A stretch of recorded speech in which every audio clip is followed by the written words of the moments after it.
físico, mental y social, pues es un trabajo de muchas personas, de diferentes ramas de la medicina, para que se lleve a cabo esto y que la mayoría de los individuos vayan a una configuración normal y garantice un neurodesarrollo normal. Eso es lo que tratamos de hacer todos con nuestro trabajo. Existen factores de riesgo, que eran estos que se mencionaban aquí, insultos durante el periodo de desarrollo, que van a condicionar que se vaya la línea hacia la configuración anormal en lugar de garantizar una configuración normal. Los factores de riesgo existen prenatales, enfermedades de la mamá, toxicomanías en la mamá, carencias nutricionales. Existen factores socioeconómicos, que son esos: la pobreza, un bajo nivel cultural, pues es de riesgo para que surjan problemas en el individuo de cualquier enfermedad, y no están exentos los trastornos de neurodesarrollo. Perinatales, como los que ya comentamos: enfermedad hipertensiva, durante el embarazo, diabetes gestacional. Los médicos están al tanto de la embarazada en cuanto al control del peso, y si hay una alteración en la somatría o en la ganancia ponderal durante el embarazo, pues hacen el tamizaje de la glucemia, a ver si la paciente no está en riesgo de diabetes gestacional. La diabetes gestacional en el producto condiciona un sinfín de alteraciones, pero en cuanto a lo neurológico, es una de las causantes de las malformaciones cerebrales más graves, y se llama leucoencefalia, que tiene consecuencias pues bastante severas en el individuo. Entonces, unos ejemplos de alteraciones perinatales son esos: preeclampsia, diabetes gestacional, enfermedades infecciosas, el TORCH, ya sabemos, el complejo TORCH, toxoplasma, rubiola, citomegalovirus, herpes, y agregamos HIV, es causante de alteraciones en el producto, y no está exento el sistema nervioso central, desde alteraciones estructurales, malformaciones, lesiones, calcificaciones, ¿ok? Y del neurodesarrollo pues se van a derivar ahí sus secuelas. Y postnatales: el individuo nace, el médico, el primer contacto, el obstetra garantizaron un estado de bienestar durante la gestación.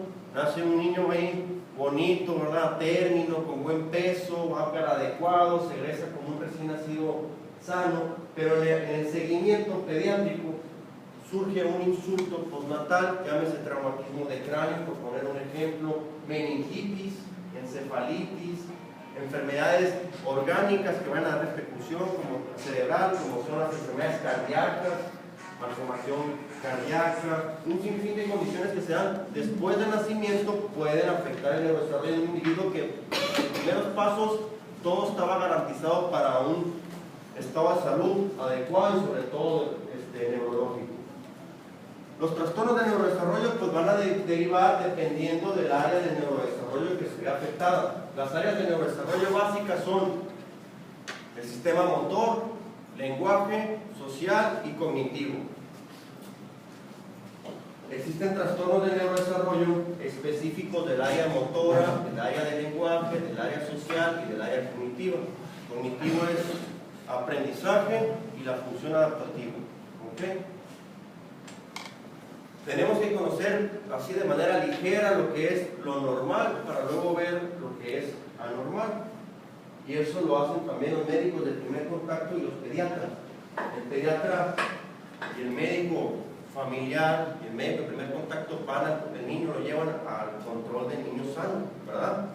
Entonces, vigilan somatometría, o sea, estado nutricional, peso, talla, perímetro cefálico, ¿verdad? Pero también vigilan el neurodesarrollo y en estos dominios, motor, lenguaje, social y cognitivo, para ver si surgen datos de alarma, es decir, que los hitos, las habilidades de cada dominio, así lo vamos a estar hablando. Dominio, cuando digamos dominio, es motor, estas que están en esta línea: motor, lenguaje, social y cognitivo, y los hitos o habilidades son las que se derivan de cada uno de ellos. Motor, por ejemplo, sostén cefálico, sedestación, gatear, la marcha, ¿verdad? Lenguaje, pues primero balbuceo, el llanto primero, luego balbuceo, bisílabos, y luego voy a tener una conversación. En lo social, la sonrisa social, el seguimiento de los rostros, ¿verdad? Responder a su nombre y luego ya interactuar con sus pares, con sus iguales.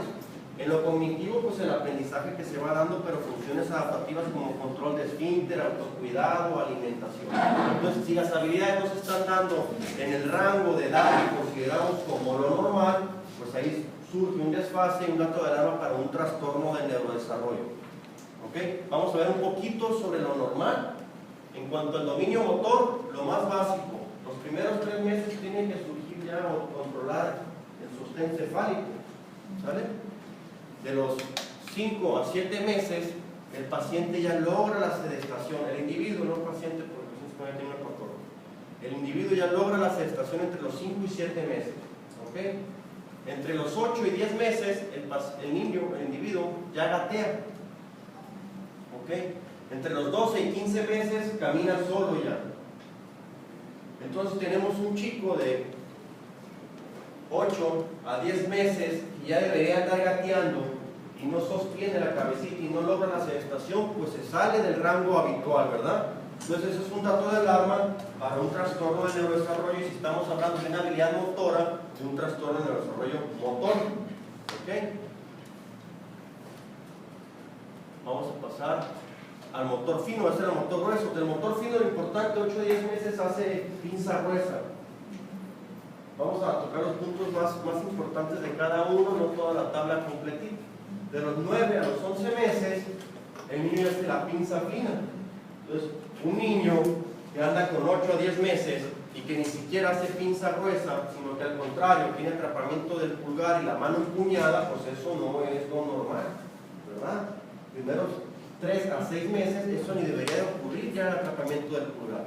Puede ser más temprano que esto, eso es normal. Si surge más temprano es adecuado. Si surge tardío es cuando es anormal. ¿Okay? En cuanto al social y lenguaje, ya dijimos, primeros 5 meses en lo social el chico sigue con la mirada a los padres y ya tiene la sonrisa que se llama sonrisa social, primeros 5 meses. Es un dato de alarma. Un niño que no muestra sonrisa social es un dato de alarma para un trastorno neurodesarrollo del que vamos a hablar un poquito más adelante, y es de los más frecuentes y los que más se platican actualmente de uno. En cuanto a lo social, los primeros 12 meses el niño ya identifica su nombre y coincide con lo de la marcha, ¿se acuerdan? 12 a 15 meses anda caminando, entonces el niño anda caminando, le hablan Pedrito y ya atiende. Si no responde a su nombre, el niño se comporta indiferente al llamado, pues eso es un dato de alarma también para un trastorno del desarrollo del que vamos a platicar.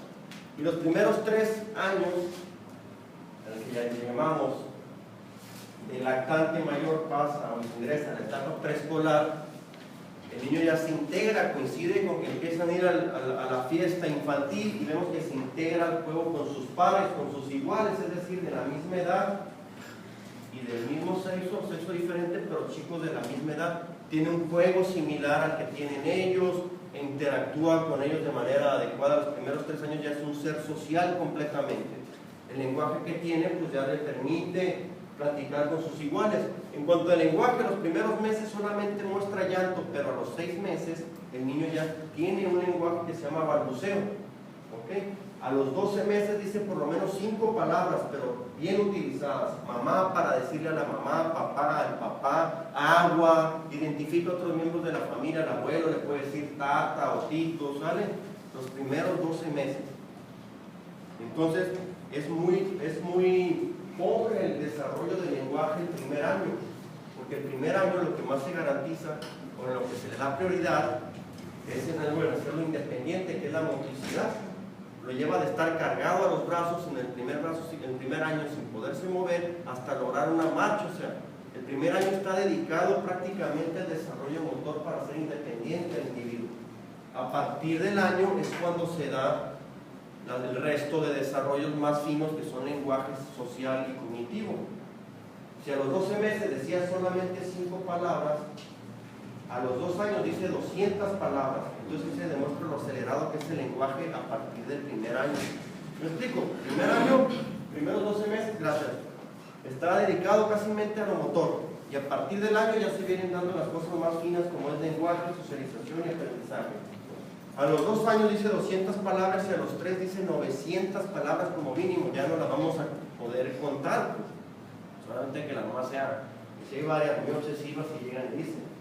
la lista casi completa le dice las palabras, ¿verdad? Pero a los 3 años también establece una conversación casi de ida y vuelta, dice frases, conjuga verbos, ¿ok? Entonces a los 3 años ya tiene una comunicación muy adecuada, por eso facilita la socialización con sus pares, incluso con otras personas.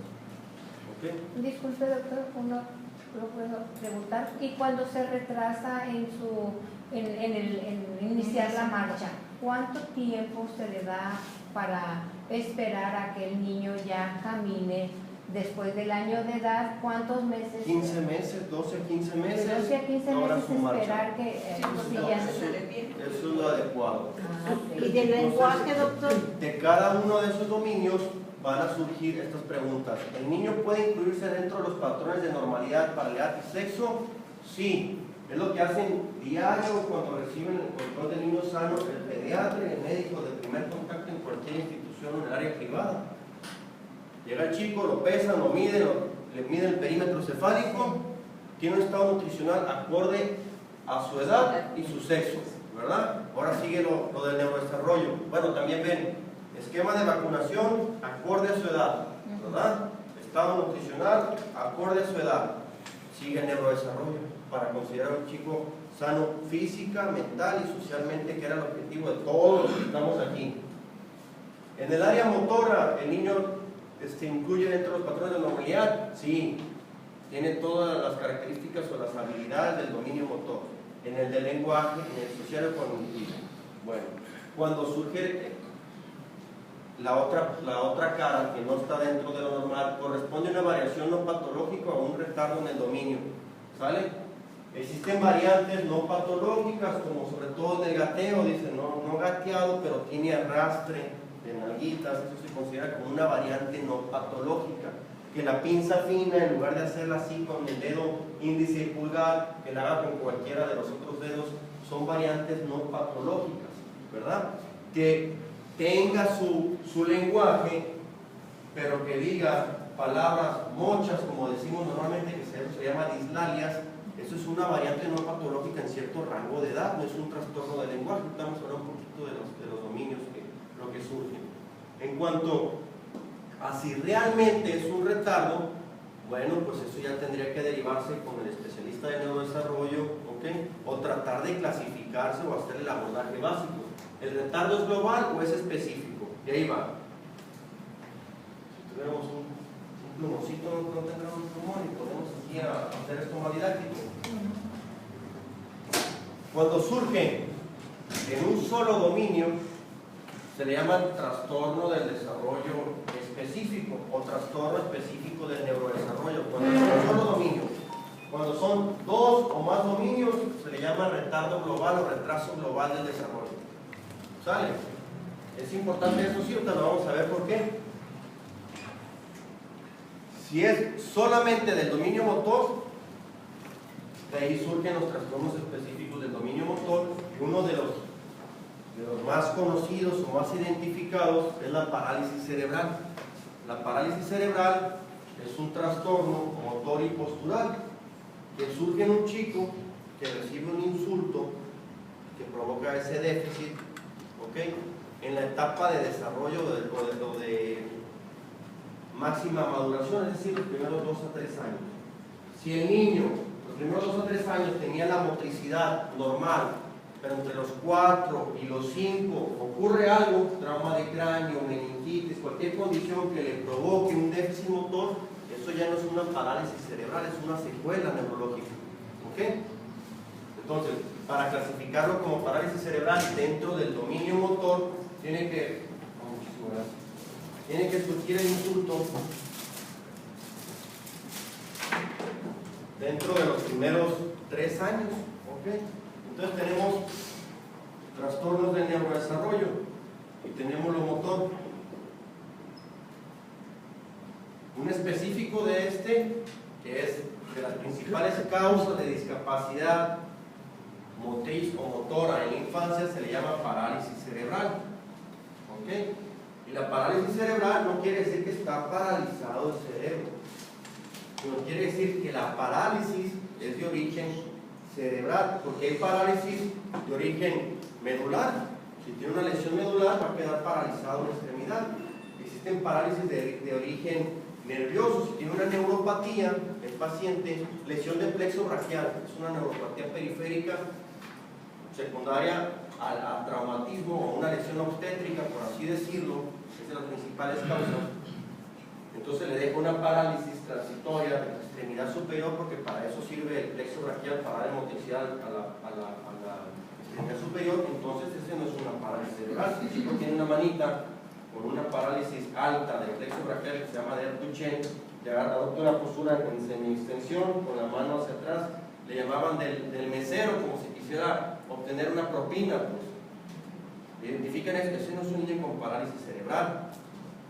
Parálisis cerebral significa que la parálisis o el trastorno motor es de origen cerebral, ¿vale? Bueno, si el niño tiene una miopatía, una enfermedad muscular, tampoco tiene parálisis cerebral, aunque la tenga desde el nacimiento, son congénitas estas, ¿ok? Los niños con distrofia muscular de Duchenne no tienen parálisis cerebral, tienen una enfermedad muscular. La condición para este trastorno motor es que el origen sea cerebral, de la debilidad, porque el trastorno es puramente motor y postural. Tienen debilidad, alteración del tono y de la postura. ¿Ok? La condición que causó esto es un insulto, como lo veíamos en el esquema al principio, que condicionó esta secuela motora. El insulto ocurre en los primeros 3 años. Si es después de los 3 años, ya no es en un cerebro inmaduro. ¿Ok? Ya es una secuela neurológica. Es estático, o sea, no va progresando. Si la parálisis cerebral es de un hemicuerpo, no va a progresar con el paso del tiempo a involucrar otras extremidades, porque es localizada dependiendo del sitio del cerebro que se vio afectado. ¿Okay?